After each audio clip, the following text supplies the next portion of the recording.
I'm here now with Ann Liguori, and you are big time. You are a pioneer in women's sports radio back at WAFN New York. You've done so many cool things, but now you've got a new book available, Life on the Green: Lessons and Wisdom from the Legends of Golf. So we'll kind of talk about, a little bit of your journey and all that, but first, did you ever think that you had a book in you? Well, Jordan, this is my second book. Okay. But yeah, they're very time consuming to do. And you have to really be so focused and disciplined to actually sit down and write it and then edit it and then promote it. So it takes a number of years to get it done, but it's so satisfying. My actual first book was called A Passion for Golf, Celebrity Musings About the Game. And that was a collection of interviews I did with celebrities that I interviewed on my primetime show on the Golf Channel. And I was the first woman to host a primetime weekly show on the Golf Channel back in the day. And back then, a lot of people didn't get that show. The cable systems, it took about 5 or 6 years for the cable systems to carry the Golf Channel. And so I thought I'd put those interviews in a book, but that was in the late 90s. And then it came out in a second edition in like 2007, A Passion for Golf. And so it'd been a while. And I thought, I was ready for another book. So this book, Life on the Green: Lessons and Wisdom from Legends of Golf, is a collection of interviews I did with 12 golf legends, 6 men, 6 women, all Hall of Famers, all positive role models, all just so willing to share their wisdom, what they learned from just their iconic golf careers that they bring to their day-to-day life. And so it really transcends golf. It's really a book about life and about wisdom, and it's very uplifting and inspirational. So I'm just delighted how it came out. So that's the pitch for someone looking to read it, like myself, who hasn't had a chance to read the book yet. Like we talked about off camera, normally ahead of time I do, this time not, but it is on my list of things to read now. So going into it, you mentioned you got some Hall of Fame golfers and some big names, great people. There's life lessons that they've taken from golf to life. What do people really need to know before they read this book? Well, there's some great legends. All of them are great legends. Jim Nance actually wrote the foreword. He's like a legend in himself. So delighted that Jim was able to do that. But, for instance, Padraig Harrington's chapter is titled Embrace Fear and Nerves and Learn from Your Mistakes.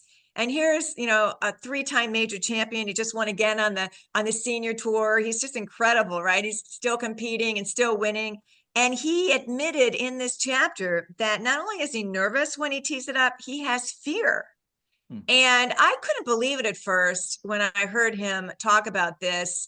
And he turned it into a positive, really advising all of us to embrace that fear. That fear really helps him with adrenaline and focus. And he uses his fear for good. And he said it's not a bad thing. But I mean, for him to admit that he's fearful, not just nervous, I thought was extraordinary. And there's just so many tidbits like that in the book and so many great stories. Jan Stevenson, her chapter is titled Goal Set Your Way to Success. So she talks about goal setting and how important that is to succeed. And, it's beyond just advice and wisdom. Every legend from Jack Nicklaus to Tom Watson, Annika Sorenstam, they all share stories that, I've been in the golf business for over 30 years, covering major championships, PGA Tour, LPGA Tour events. And there are a lot of stories from this book that I had never heard before. So I can certainly say that if you're a golfer, you'll learn new things about these personalities. And if you're not a golfer and just want a real positive story, they're all so enlightening and inspiring. So I think the book really transcends golf and it's for everybody. When you have the idea to write this book and you start talking, learning quickly about the fear, what are the things that surprise you early in the process when you're doing these interviews and starting to write the book? Like, are there things that stand out? Because a lot of life lessons, some of them I'm sure are new for you, and some are things that you've applied over your career already as well. But were there things that really stood out to you that you're like, okay, that's something I had no clue about. That's fascinating. Right. Well, the fear factor from Padraig, not everybody feels fear at that level in the game. But when you think about the expectations put on these champions, then you can kind of understand it perhaps a little more that, yeah, I mean, What if their game just doesn't show up? What if he shanks it off the first tee? And that's just so normal. Everybody does that.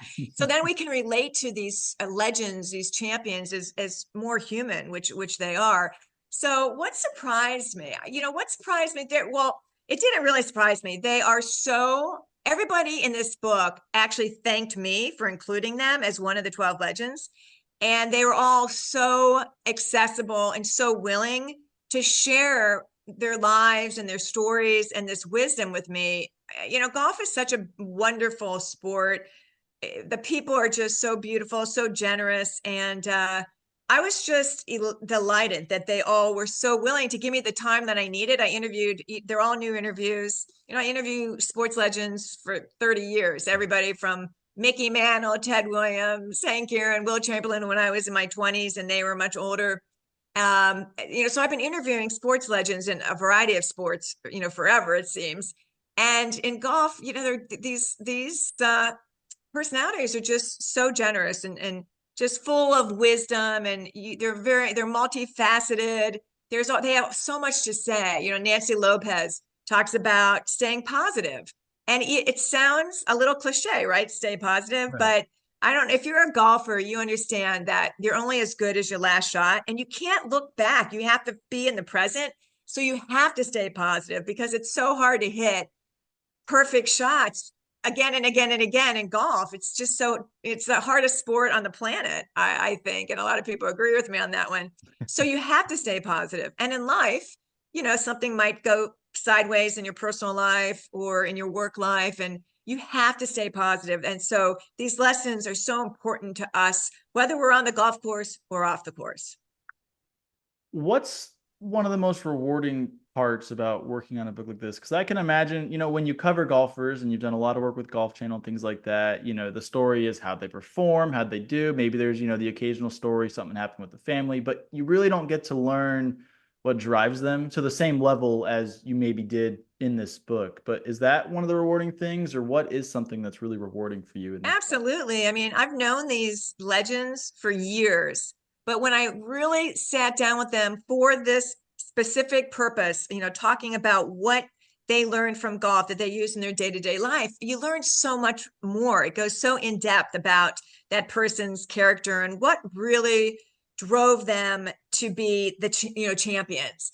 For instance, Annika Sorenstam, she tells a great story about being 15 years old. She was on the range hitting balls in Sweden, and all the other kids are out there with her, and it started to rain.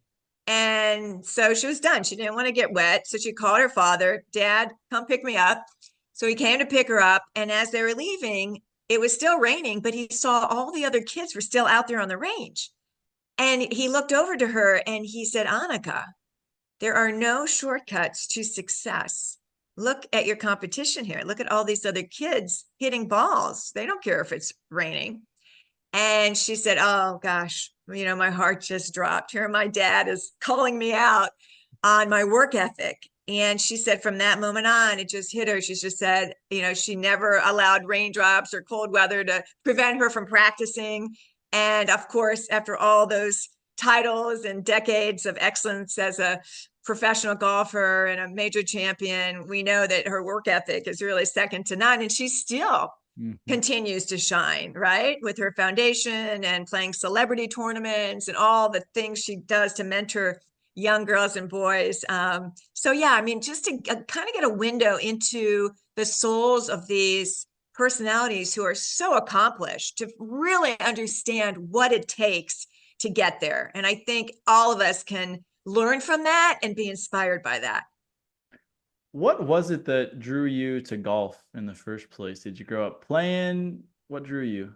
That's a great question because I did not play golf. It was the only sport when I was a kid that practically I didn't do. I was very competitive and a very athletic young girl. I played in the backyard with all the neighborhood kids would come over, and I was often the first one picked for kickball and baseball and football, and because I could run faster than the guys. And then finally in high school, Title IX had been passed a couple years before, so there were sports programs for girls, and so I earned 16 varsity letters and doubled in the spring, running for the girls' track team, doing sprints in the long jump. And then I played on the boys' tennis team because we did not have a girls' tennis team at the time. And when I was a senior, I played number one singles on the boys' tennis team. So, I didn't play golf until I was in my early 20s. I did take a PE elective class in golf at University of South Florida.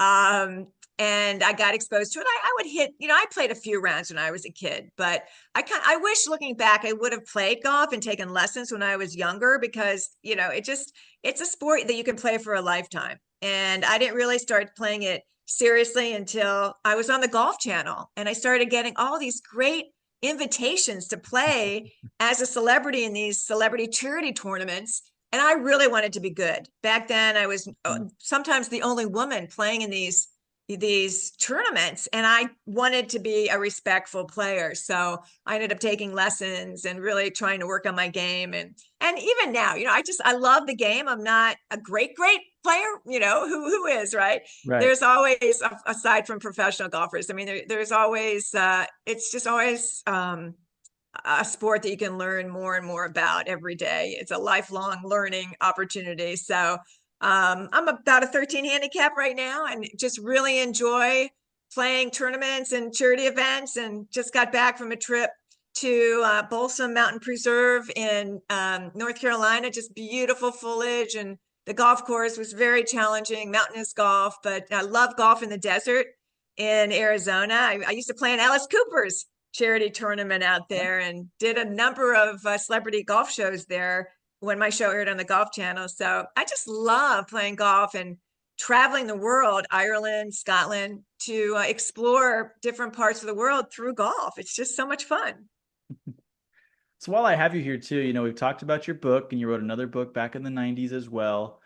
Where did your broadcast career start if we were to go back? You mentioned you went to USF, correct? Right, So right. where did it take off from Well, I there? grew up in Ohio. I'm a small town girl from Brecksville, Ohio, and went to school in Florida, University of South Florida, and went right to New York City out of college on a fellowship that I won with the International Radio and TV Society. So could you imagine being a woman in sports broadcasting in the early 80s? It was so difficult.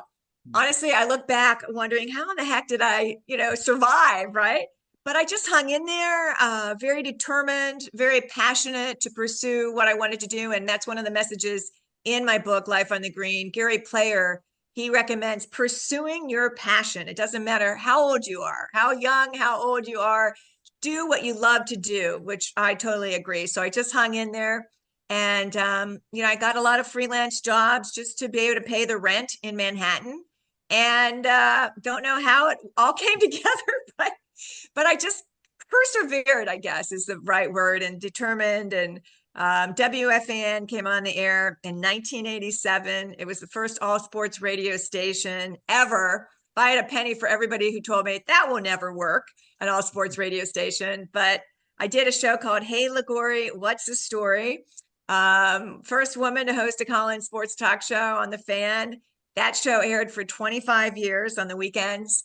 And now I host a show called Talking Golf with Ann Liguori, Sunday mornings from 8 to 9 from April. We started at the Masters. I'll be covering my 27th Masters. And then the show goes every week until football season. So, yeah, it's just, I just tried to do as much work as I could to pay the rent, basically, in Manhattan. And along the way, I got a lot of good experiences, was able to work at ABC Radio Sports Network before WFAN even came on the air. And at that point, I was covering every team in New York.